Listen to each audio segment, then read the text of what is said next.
আবারও জমা জলে দাঁড়িয়ে বিদ্যুৎপৃষ্ট হয়ে মৃত্যু হলো এক বৃদ্ধার। এলাকায় আতঙ্ক।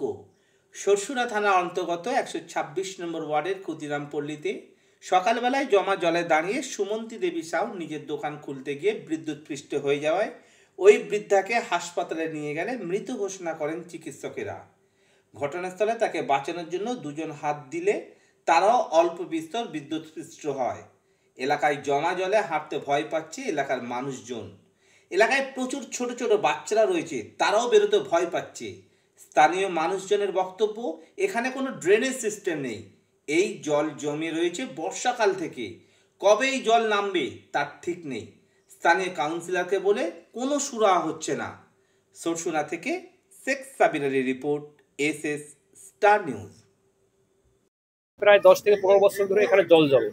জলটা মিনিমাম 6 মাস থাকে। দীর্ঘ 4 মাস ধরে এখানে জল আছে। জল এখানে আছে তার কারণ হয়েছে এখানে একটা রাস্তা করছেন, রাস্তার এই দিকটা নিচু এবং রাস্তার ওখান থেকে বাঁধন দিয়ে দিয়েছে মানে রাস্তা করার জন্য। তখন এই জলটা নামার জায়গা নেই আর কি, তার জন্য জমে থাকে এই জলটা।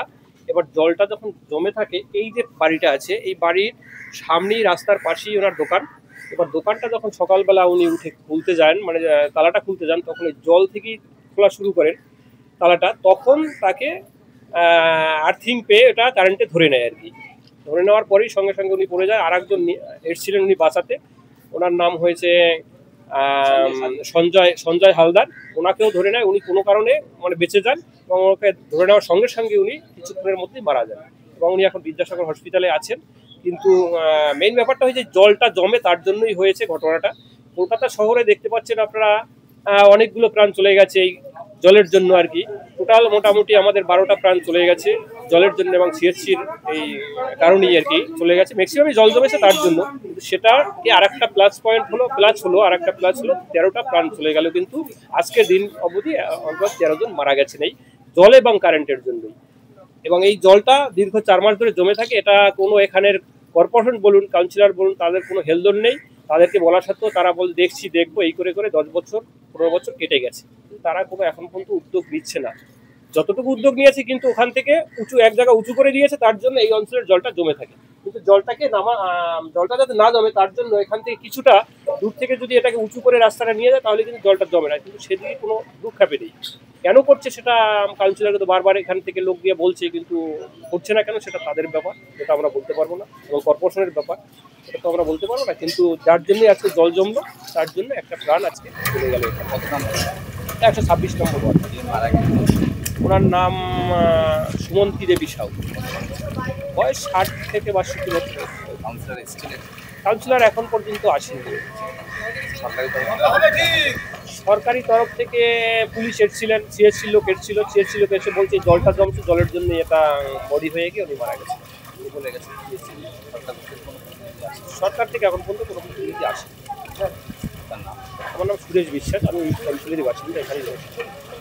আজকে হয়েছে কি, সকাল সকাল তো এই দোকানদার এই যে বাড়ি দেখছেন যেখানে অ্যাক্সিডেন্টটা হয়েছে, তো বাড়ির দু মহিলা, ওনার নাম আছে সুমন্তী দেবী সাউ। তো উনি দোকান খুলতে গেছেন, এই সদর দরজা দিয়ে গিয়ে সামনে দিয়ে গেছে, প্রায় সবচেয়ে কম হাঁটুর কাছাকাছি জল ছিল, জলের উপর দিয়ে গেছে।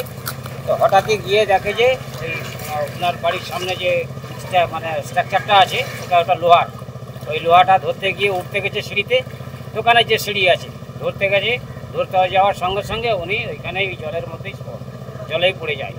এখানে 2-3 জন ওকে ধরতে আসে, ওনারাও বিদ্যুৎপৃষ্ট হয়।